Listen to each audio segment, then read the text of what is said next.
Bueno, bona vesprada, Joan, Vicent. Avui hem vingut a estos eixams, a aquestes colmenes que teniu així a Carrícola perquè aneu a ensenyar-nos com feu això de la mel. Joan, d'on sou? Pues jo sóc d'Ontinyent. Jo igual. Però mel ne fem per diversos pobles, per així per la comarca. Jo tinc les colmenes pràcticament totes a la comarca, bueno, i ahir en la costera també en tinc, per a l'assar, però normalment les tenim per ací. Vicent és el teu mestre? Pues I jo... podries dir que sí. Les tinc en casa. En el Mancal, però en casa. Ah, les abelles. És que jo visc fora. Molt bé. Fora del poble. Genial. Més còmode impossible, no, Vicent? Sí, sí. Bueno, doncs, m'han dit que sabeu uns quants refrans del sector de les abelles. Si voleu, voleu dir-me'n algun abans de que passem a veure les abelles? Pues jo el diré així. Nadal en creixent d'una 100. I això vol dir, Rafael, què vol dir això? Ai, Rafael, Vicent, perdó. Això què vol dir, Vicent?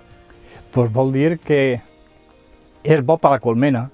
Que es multiplica, no? Exactament. Molt bé. Però bueno, si vos pareix, passem i ens ensenyeu el colmenaret que tenim ací. D'acord. Vinga, va.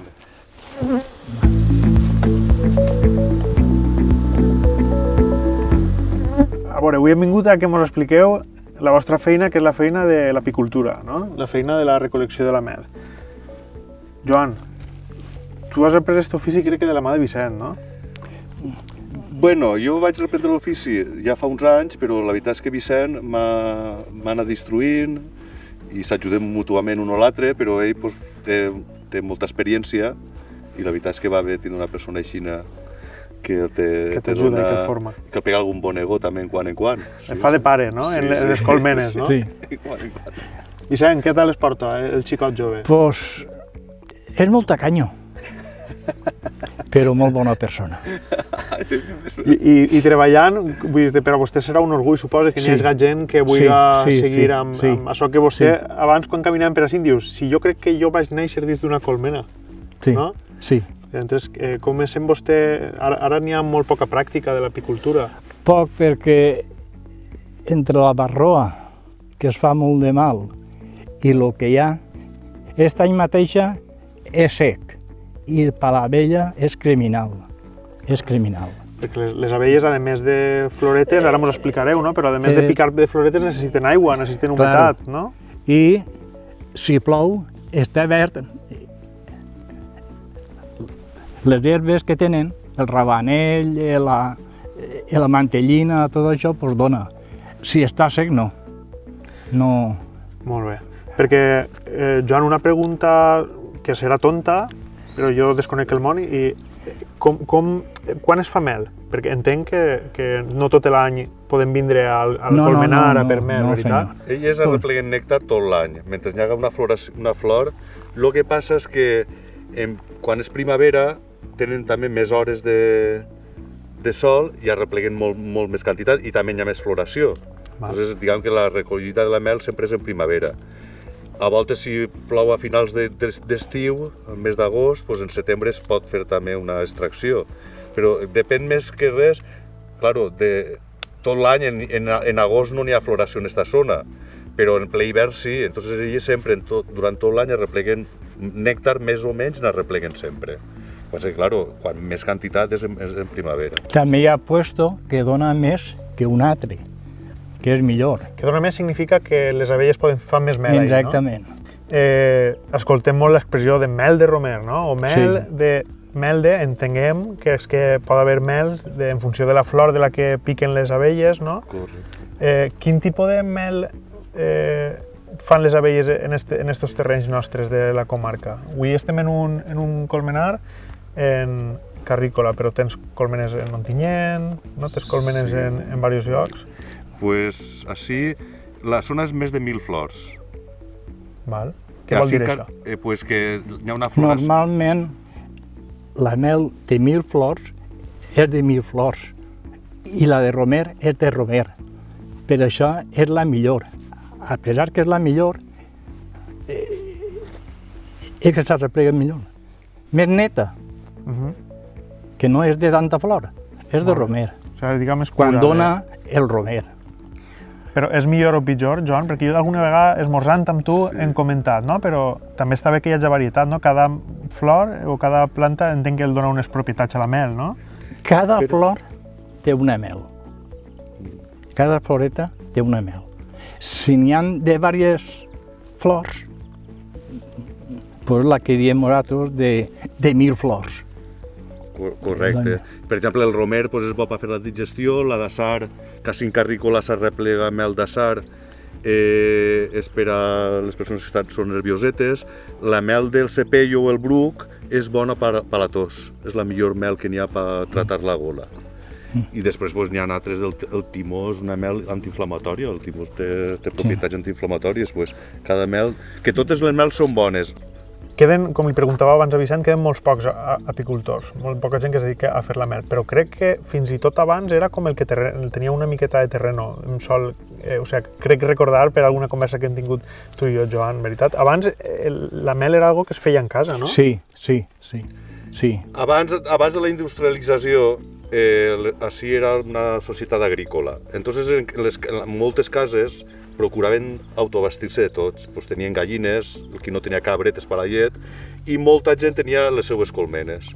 Pràcticament en quasi totes les finques del terme d'Ontinyent almenys, totes tenien alguna colmena per a replegar mel per casa. Sí. Era una cosa, pues, això, que pues, les societats agrícoles pues, procuraven autobastir-se. Després, ja quan va vindre la industrialització, ja, pues, claro, això va anar acabant-se, els llauraors, i ja, pues, ja es va aparèixer pues, les persones, els apicultors ja un poc més especialitzats. En Ontinyent sempre han tingut molta tradició de mel, sempre hi ha hagut molta apicultura, ara n'hi ha menys, i són poquets en Ontinyent. Jo no sé si ara serem 4 apicultors, crec jo, o... Pocs queda poca gent.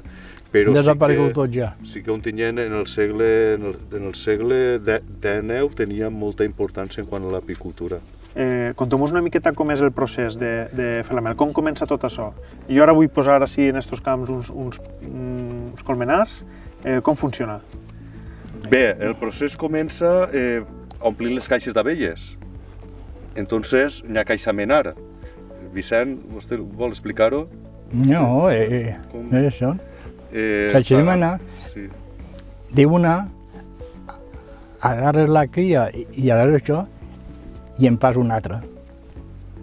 Fas un eixam que diem. O sigui, eixamenar és d'un eixam que ja tenim o d'una família d'abelles, ja comencem a fer créixer... La dividim en dos i fas una altra colmena. Perquè aquests eixams vagin creixent, no? Vagin repoblant-se. Correcte. I, bueno, les colmenes, ara quan ve primavera, comencen a produir cera, que la segreguen elles, encara que nosaltres els ajudem en unes làmines, més que res per a que construïsquen els panals al nostre gust, a l'hora de l'extracció sigui còmode, i van completant la caixa i ja quan ve el mes d'abril n'hi ha que extraure la mel. L'extracció de la mel és senzillíssima, és per mig d'un centrifugat, tenim uns depòsits que tenen una centrifuga a dins, es centrifuga i la mel queda en les bordes. A la part de baix, vas colant-se i nada, d'allà al depòsit, al bidó, que diem el bidó de mel. El bidó de mel, però que tampoc porta molt més misteri, no? El bidó de mel és de després on tu dosifiques ja els teus tarrets... Correcte, allí quan traus la mel sempre cau algun trosset de cera. Tenim filtro, no? No, perquè resulta que, bueno, n'hi ha qui sí que ha ficat filtros, però nosaltres No, però no es pot perquè artesanals...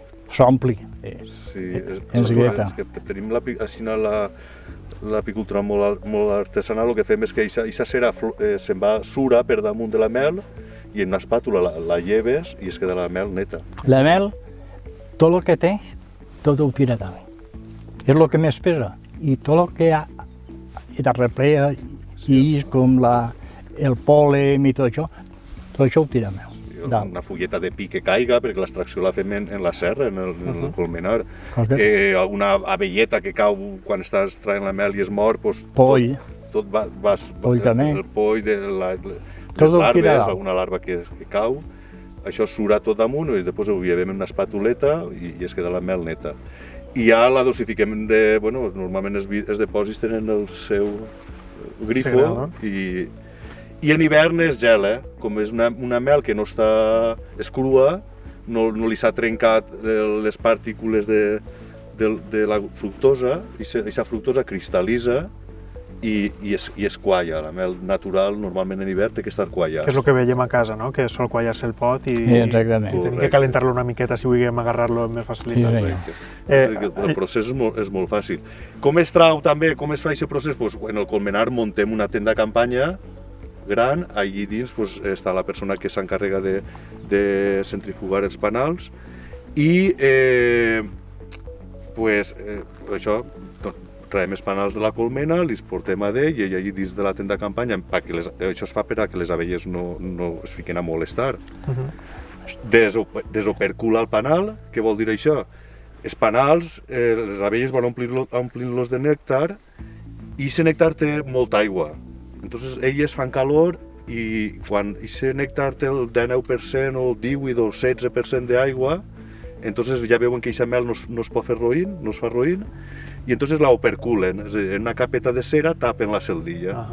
Clar, aquesta celdilla, si està tapada, quan ho fiques en la centrifuga no és la mel, i n'hi ha que desopercular. I en unes cuchilles que tenim especials es talla un poquetet, per això es diu tallar la mel.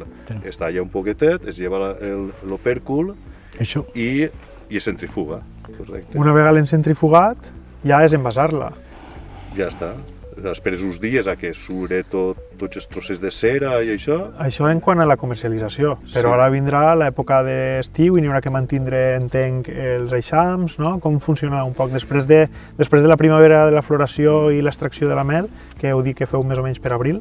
Sí. Què ve després, com a apicultor? Després de treure la mel, n'hi ha que fer-los una revisió per si la reina l'has mort. Igual a voltes pots traient un panal, igual la xafes o pot passar alguna cosa i morir-se la reina, o simplement la reina es mor perquè és vella i es mor. Aleshores, abans de que vinga l'estiu, n'hi ha que revisar-les totes i si vegem que una caixa no té reina, com es veu? Si no té ouets en les celdilles, la reina està contínuament criant. En el moment que en una colmena veus que no n'hi ha larvetes, això és que la reina no està, s'ha mort o ha passat alguna cosa. Entonces, si vegem que no n'hi ha reina, agarrem larves d'una altra colmena i les posem en issa, i elles es trauen una altra reina. Elles elegeixen una altra reina. Això li donen jalea real, produeixen jalea real, i aquesta larveta, aquesta llemeneta que diem, es converteix en reina. Com si fera batidos de proteïnes, de proteïnes, i es converteix en reina. I també quan es trau la mel hi ha que procurar que hi hagi floració suficient per a que es recupera la caixa, perquè si s'acaba la floració i traus la mel, és el seu menjar, el seu aliment. Claro, si es queden sense mel i no n'hi ha per replegar de nou, es mor la colmena de fam. De totes maneres, elles quan veuen que no n'hi ha aliment, te ho diuen, és a dir, es posen superagressives que ni en l'equip que portem ni en res es pot estar en el colmenar. N'hi ha que agarrar, Vicent, i anar-se'n a casa i deixar-ho estar. A voltes ens ha passat de colmenars plens de mel, hem anat tard a tallar i ja no ens han deixat i s'ha quedat la mel allí, perquè és impossible estar en el colmenar, es posen molt agressives. Elles te ho diuen. Si estan A la dòcils... seva manera. Sí, claro. Que, Si estan dòcils, bé, vas tallant. Però quan s'acaba per un dia, per l'aire, sí, per un dia, ja no ho deixen menjar.